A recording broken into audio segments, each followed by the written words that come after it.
guys, I'm here with Frank Iero at Utopia Records. Hello. Hey Frank. Hello, how are you? Very good. I'm very excited.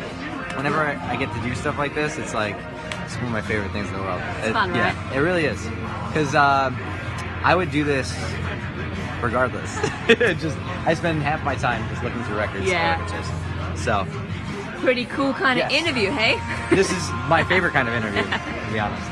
We're live, right? Is that like it's a We're live. interview? There's so many people who are like, hi. Oh, okay.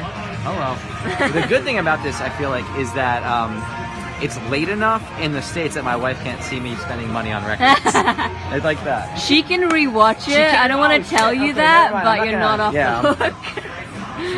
All right. Hey, so firstly, thank you so much for coming down even though Soundwave got cancelled. I'm sure so many people are stoked. It's my pleasure. Seriously, I've been looking forward to this for a long time. Yeah, we had talked on the phone months ago. And, ages ago.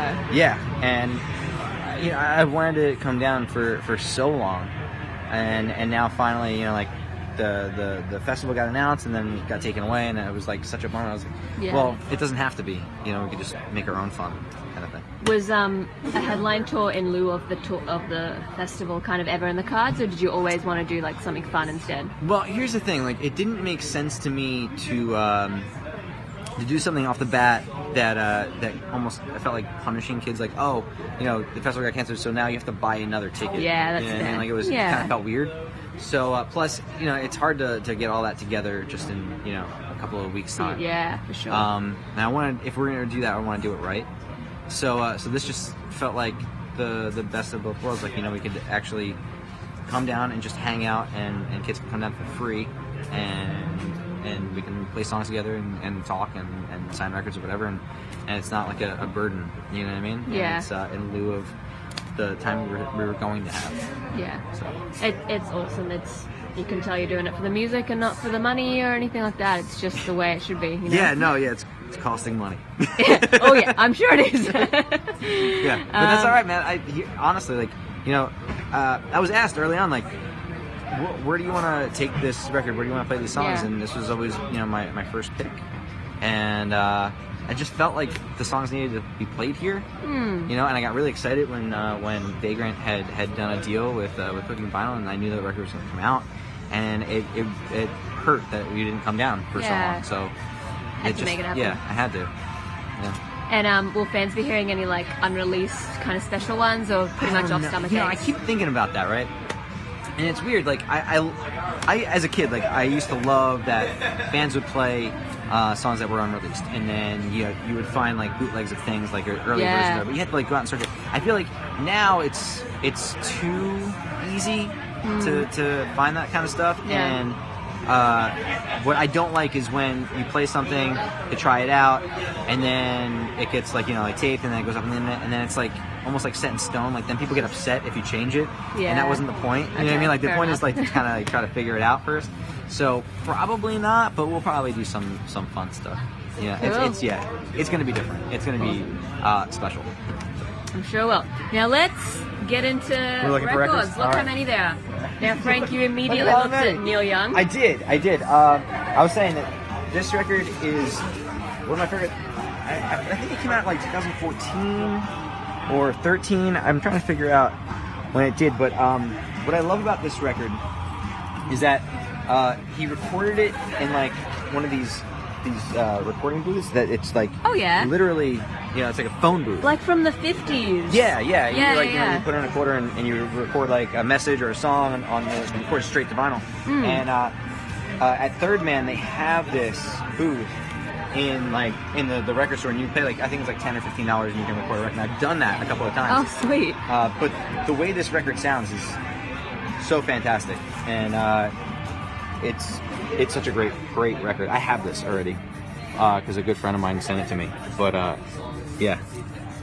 I was like, is that $3.97? No. I was like, that can't be right. Yeah. No, I feel like that's... There's some pretty pricey ones. There's I was looking at Sgt. Pepper's. That's like $400, and then... Really? Yes. Well, it's like first person or something. Crazy. Yeah. That's a great record. Yeah. It's a great record. Yeah. What's the last record you bought? The Black Star. Blackstrap. That's fair enough. I know. I talked about this earlier today. You know, I was gonna pre-order it, but I wanted the vinyl really bad. So like, it came out on, I think it was a Saturday. Yeah. So I planned on going to the record store on the Monday, and he passed away like the night before. It was crazy. So like, I walked into the record store and they're playing Bowie, and like everybody's like really somber. It was crazy. Yeah. And I remember like going in and being like, I'm gonna get the David Bowie record. Like, it was just like everyone else. Real weird. Yeah. But honestly, there was only one copy in the whole place, and I bought it. And you got it. Yeah. So that's gonna be worth a lot. Well, I don't know. I mean, not that you sell it, but it's so fantastic. Yeah. It's such an amazing record. Yeah, we listened to it on repeat in the office for a couple of days after. It's heavy. It's so heavy. Especially Lazarus. Yeah. Oh man. All right, let's get on to something else. All right. Let's see. We have a lot of Russian fans. Yeah. There's a lot of Russian I can't understand. Yeah, that happens. I don't. Yeah, I just go, oh, okay. Thank you. I wish I knew it. Sometimes. I love this. People will say like, oh, well, you should. What are we looking at? You should. Oh, Joan Jett. Yeah. You should. Take my comments and put it into like a translator. And I feel like, okay, but what you should make. You should do that, and then send it to me. I'm with you on that. So, translate first. Translate. Someone's like, okay, Dad. Oh, fuck you. Seriously though. Yeah. So much Joan Jett. Look at all this. Dude. This is weird. That's in the wrong spot, by the way. Are you gonna fix it? I'm gonna fix it. Yeah. So if music doesn't work out, we're gonna hire you here. What I like is that you have the array of yellows. You go from like a mustardy. We need like that's a fucking record cover right there, man. How good is that? What a babe. Seriously, so rad. Only one who can make a mullet work. Female mullet. Let's see. Do we have suggestions of what we should listen? Oh, how about that? Like, is there new music suggestions? From me? No, well, the people on there, but also from you.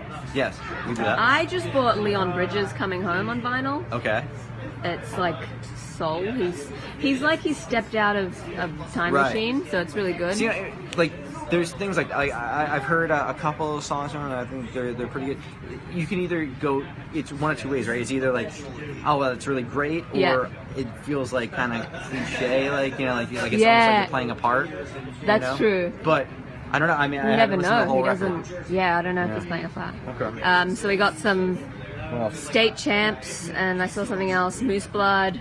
Oh, yeah, I have that. They're coming out with a new record though. I think they just finished recording. Taylor Swift, lol. Someone's. Right. You know what's funny is my kids, like, I always thought it would be fun to like kind of keep them in this weird bubble where they don't learn about anything new. Like they grow up like with like Beatles posters in their rooms or something like that, and then it's impossible actually to do that if they like go to school and things. Yeah. So they've been going to like kids parties. Like their friends will have parties and they'll hear these songs and they're like, "What is this music?" and the little girls will be like, "This is Taylor Swift." How do you not know Taylor Swift? Like I hear this in the car all the time, and they're like, "We don't hear it in our car." And my wife's like, you're like foiled. Yeah. But the funny thing is, I just bought the Ryan Adams. Yep, 1989. So good. It's so good. And I guess in that respect, I feel like I should listen to the Taylor Swift record. Probably. You should. Awesome. It's But I know that Shake It Off song because my daughter really freaks out. Like anytime that song, it's just like her favorite song. How old's your daughter? She's 5. That's about the age. Yeah. But she also likes the Ryan Adams version, so we're really cool. Yeah. It's so depressing, isn't it? I think. I like sad songs. You like sad songs. Yeah. That's fair enough. What's depressing? Wait, I'm sorry. The Ryan Adams version, or just that she likes that song? No. Not just Ryan Adams is 1989. It's got a so vibe, sad. Doesn't it? It's such a great vibe. Oh man, I love that. Oh, look at that Devo record. Where am I looking? Oh wow. Yeah. Oh wow, with the hat, the helmet. Mm-hmm. That. We'll have a little wander and maybe wrap it up in a second. Oh, sorry, People are loving it. No. Okay. It's cool. I just would love to keep that Runaways record. Oh wow. Japanese version. Yeah, that's cool. Yeah. I like the little like captions. Those are good. Yeah, my favorite thing was as a kid, I grew up. You know, like there was a record store that we would go to. It was the punk rock record store. It was in Montclair, New Jersey, and like they had all like the punk rock stuff. And the dude that ran the store was super punk rock, and he had a cat with one eye. And he would write the most fucked up stuff on these records. Like it would be like, you know, like, oh, I really want to check out the new, I don't know, Rodriguez record. But then it would be like, yeah, Rodriguez, like that other guy, but definitely not as good. You should buy this if you're an asshole. Like it would say shit, and then you'd be like, oh, I guess I'm an asshole, like, or I don't want to be. Should I? Yeah, it's like really fucked up stuff like that. Yeah. So those are my early days of like you would go in and you'd be like, oh, man. It was almost like the soup Nazi from Seinfeld, where you just wanted to have your money and just like walk up and be like, I'll take you know, Appetite for Destruction, please, and you'd be like, I don't sell that shit. Frank, thank you so much for stopping by. Everyone's loving it, but I'm gonna have to turn it off. Okay. Well, thank you very much for tuning in, and thank you for administering questions. You're welcome. I can administer questions all day. Letting me look at records. I enjoy that very much. So, thank you. Thanks. Bye.